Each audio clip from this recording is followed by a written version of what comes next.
So hey everyone, hope you all are well. तो आज इस वीडियो में मैं बताऊंगी मेरी GATE 2026 journey. So first question is like how was my exam. तो मेरा एग्ज़ाम एज एक्सपेक्टेड उतना अच्छा हुआ नहीं है। तो उसका एक रीज़न ये है कि मेरा जो सिलेबस है वो कंप्लीट नहीं था, लेकिन मैंने जितना भी चैप्टर्स कंप्लीट किया है उससे जो भी क्वेश्चंस आया I was able to solve them correctly. तो एट मतलब लास्ट मोमेंट में मैंने क्या किया, जो सिलेबस है मैंने सिलेबस को कंप्लीट नहीं किया।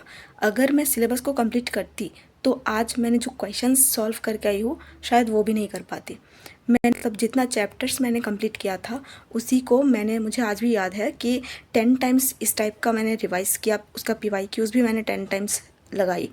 उसके बाद जाके मेरा जो है वो मतलब जो भी क्वेश्चंस आए थे वो बन पाया है। और मुझे पूरा भरोसा है कि अगर मैं बाकी सब्जेक्ट्स भी कंप्लीट करके जाती तो डेफिनेटली मेरा और अच्छा होता, है ना। तो due to some reasons I was not able to मतलब solve all the PYQs and syllabus में कंप्लीट टाइम था ही नहीं, मतलब बहुत टाइम का इश्यूज़ हो गया था लास्ट मोमेंट में आके। तो मेरा जो गेट जर्नी है वो स्टार्ट हुआ था 2025 1 अप्रैल में, है ना। मैंने जॉइन किया पराक्रम बैच फिज़िक्स वाला का। तो स्टार्टिंग में सब कुछ सही चल रहा था। डेली लेक्चर्स होता था। आई वॉज मतलब मैं लेक्चर्स का नोट्स भी बनाती थी, फिर रिवाइज़ भी कर लेती थी नेक्स्ट क्लास से पहले। तो बहुत अच्छा चल रहा था। एंड मेरा जो प्लेसमेंट था उसका जॉइनिंग था मई मंथ में, और मेरा कॉलेज भी एंड हुआ है मई मंथ में। मई 10 को मेरा कॉलेज एंड हुआ है एंड मई 28 को मेरा जॉइनिंग था। तो जब मैं कंपनी में मतलब जॉइन करने गई तो उस टाइम में थोड़ा प्रिपरेशन में थोड़ा बैकलॉग बना। तो मेरा ये है कि आफ्टर दैट मतलब जॉइनिंग के कुछ दिन बाद मैंने वो जॉब छोड़ दिया। ये सोच के मैंने छोड़ा कि मुझे एक PSU ज्वाइन करना है और मैं गेट लिखूँगी। गेट के बाद मतलब गेट के थ्रू एक PSU ज्वाइन करूँगी, यही सोच के मैंने मेरा जो प्लेसमेंट है उसको छोड़ा। लेकिन जब मैंने जॉब छोड़ा उसके बाद से ही मेरा प्रॉब्लम्स स्टार्ट होने लगा। मतलब मैं जैसा सोच के गई थी, मतलब सोच के आई थी कि नहीं मैं प्रिपेयर करूँगी, मतलब इस टाइप से गेट का प्रिपेयर करूँगी एकदम फोकस्ड वे में, वो सब कुछ मतलब ख़राब होने लगा धीरे धीरे जैसे ही मैंने अपना जॉब छोड़ा। मेरे ऊपर एक प्रेशर क्रिएट होने लगा कि मतलब मैंने जॉब छोड़ दिया उस टाइप का, मतलब डिफरेंट वे से प्रेशर क्रिएट होने लगा। इनिशियली मैंने सोचा कि ठीक है मतलब कर लूँगी मैं, लेकिन वो एक मोमेंट था मतलब मैं जॉब छोड़ के आई और मतलब उस मोमेंट पे मेरा जो फ्रेंड्स है वो सब लोग मतलब न्यू जॉब में ज्वाइन कर रहे थे, न्यू प्लेसेस, न्यू पर्सन, मतलब न्यू पीपल। तो इस टाइप का स्टेटस में मतलब हर जगह पे मतलब ये दिख रहा था मेरे में, मतलब स्टेटस सब कुछ देख रही थी, तो उससे एक डिमोटिवेशन आया। लेकिन फिर भी मतलब अगर जिन लोगों को मैं अच्छे से जानती हूँ अगर वो लोग मुझे उस मोमेंट पे अगर डाउन नहीं करते तो शायद मतलब मैं उतना डिमोटिवेट नहीं होती। बट उस मोमेंट पे मेरा मतलब इमोशनली एक प्रेशर क्रिएट होने लगा, मेंटली भी एक प्रेशर क्रिएट होने लगा कि मेरे पास अभी जॉब नहीं है, मेरे हाथ में जॉब नहीं है, बाकी लोग जॉब मतलब कर रहे हैं। एंड मेरा तो ये था कि मैं एक अच्छा जॉब मतलब PSU के लिए मैं छोड़ी हूँ तो अब कुछ अच्छा ही करना है। लेकिन ये जो प्रेशर क्रिएट होने लगा कि मैंने जॉब छोड़ा तो उसके कारण मैं फोकस नहीं कर पा रही थी अपने प्रिपरेशन में। एंड एक दिन मेरे भाई ने मतलब मुझे बोला कि सामने SSC का एग्ज़ाम है।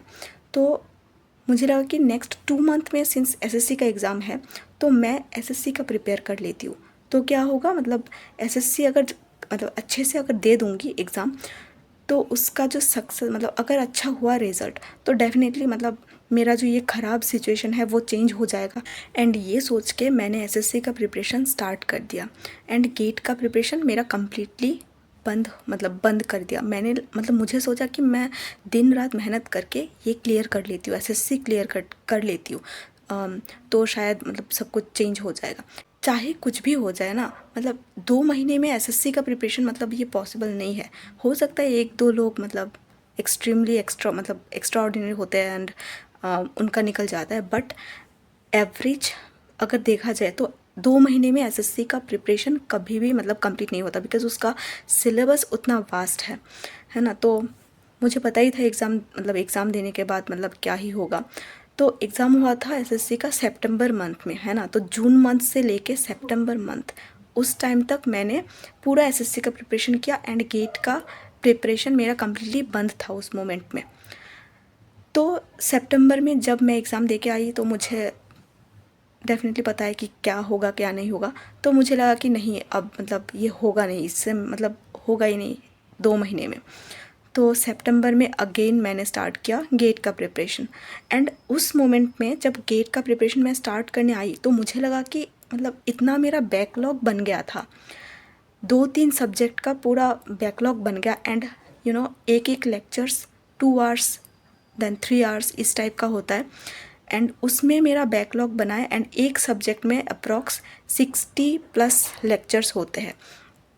तो ये मतलब उस मोमेंट में मैं बहुत जल्दी कर रही थी मतलब, और बीच बीच में सर लोग मतलब यूट्यूब में जो सेशन होते हैं एड वाला के तरफ से, तो वो लोग मतलब बोलते थे कि अभी रिवीजन का टाइम है, रिवीजन करो, मतलब जो जो सब्जेक्ट्स कंप्लीट हो गए हैं उनको रिवाइज करो। तो इसी चक्कर में मतलब मेरा ऐसा हो गया था कि मैं एक तरफ सिलेबस कंप्लीट कर रही थी, एक दिन में 3 से ज़्यादा मतलब मैक्स टू मैक्स 4 ही लेक्चर्स कंप्लीट कर सकती थी मैं, है ना। तो क्योंकि एक ही लेक्चर्स है 2 आवर्स से ज़्यादा टाइम का होता है, तो एक दिन में मैक्स टू मैक्स 3 लेक्चर या 4 लेक्चर कंप्लीट कर पाती थी। तो ऐसे करके मैंने क्या किया, नेटवर्क ख़त्म किया है। नेटवर्क का सब कुछ ख़त्म नहीं कर पाई, नेटवर्क का फर्स्ट 3 चैप्टर्स कंप्लीट कर पाई। देन मैंने डिजिटल पहले ही कंप्लीट किया, जो पहले 1 मंथ एंड 2 मंथ इस टाइप का मतलब कंप्लीट किया, तो उस मोमेंट में मेरा डिजिटल हो गया था, तो ये एक प्लस पॉइंट था। लेकिन एनालॉग का मेरा बैकलॉग बन गया, और बाकी जो सब्जेक्ट्स ही EMFT ये सब सब्जेक्ट्स का मेरा बैकलॉग बन गया था। तो और ऑनगोइंग भी क्लासेस चल रहा था बाकी सब्जेक्ट्स का, तो मैं ऑनगोइंग क्लासेस भी नहीं कर पा रही थी, क्योंकि ऑनगोइंग में जो जो टॉपिक्स मतलब आते हैं वो लिंक्ड था, जो प्रीवियस में मेरा बैकलॉग बना है उसके साथ लिंक्ड था। तो इसीलिए मैं प्रीवियस मतलब लाइव क्लास भी अटेंड नहीं कर पा रही थी, मतलब अटेंड करती थी मुझे समझ नहीं आता था। तो इसीलिए मैंने क्या किया, बैकलॉग ही कवर करना स्टार्ट किया। ऐसे करते करते मेरा अप्रॉक्स 6 सब्जेक्ट्स कंप्लीट हुआ है, एंड 6 सब्जेक्ट से लेके ही 6 में भी मेरा स्ट्रॉन्ग 3 सब्जेक्ट ही था, एंड बाकी जो 3 है वो उतना स्ट्रॉन्ग नहीं था। तो उसी को लेके मैं एग्ज़ाम देने गई, एंड जो भी सब्जेक्ट्स में अच्छे से प्रिपेयर करके गई हूँ, तो उसका जो भी क्वेश्चंस आया I was able to solve them, and definitely and उस मोमेंट में मतलब मेरा जो गेट प्रिपरेशन है उसमें मेरा जो मेंटली मेरा जो मतलब सिचुएशन था बहुत ही गंदा हो गया था mentally, because I was feeling कि वैल्यू ही नहीं है मेरी, मतलब क्या ही कर रही हूँ मैं, मतलब मैं कुछ जो सीखा है आज तक उसका कोई यूटिलाइज़ नहीं कर पा रही हूँ। और फिर मतलब मुझे बहुत लोग ऐसा नीचा दिखा रहे थे कि नहीं मतलब तुम्हारे पास कोई जॉब नहीं है, ये वो। शायद मतलब जिनको मैं विश्वास करती थी, बिलीव करती थी, अगर मुझे सपोर्ट करते मतलब एट दैट मोमेंट, तो डेफिनेटली मेरा सिचुएशन उतना ख़राब नहीं होता, क्योंकि मतलब कुछ और अच्छा चीज़ पाने के लिए ही मैंने वो जॉब छोड़ा है ना। तो उस मोमेंट में कुछ सपोर्ट की ज़रूरत थी, मतलब मुझे अगर सपोर्ट करता तो चीज़ें इतना ख़राब नहीं होता। एंड मैंने मतलब यही मतलब सीखा कि अगर किसी भी चीज़ को आप प्रिपेयर कर रहे हो ना, तो focus on that particular thing only, मतलब ऐसे 2 चीज़ों में फोकस मत करो, तो मतलब कोई भी नहीं निकलेगा, मतलब कुछ भी नहीं निकलेगा, है ना। तो मुझे लगता है कि अगर वो बीच का जो एसएससी में मैंने टाइम इन्वेस्ट किया है, अगर मतलब टाइम वेस्ट किया है, डेफिनेटली वेस्ट ही बोलूँगी उसको मैं, मतलब जो टाइम मैंने वहाँ पे दिया है, तो वो टाइम अगर मैं गेट प्रिपरेशन में लगाती तो डेफिनेटली मेरा और 2-3 सब्जेक्ट ख़त्म हो जाता, एंड मेरा रिज़ल्ट और अच्छा होता। बट कोई ना, जो भी हुआ।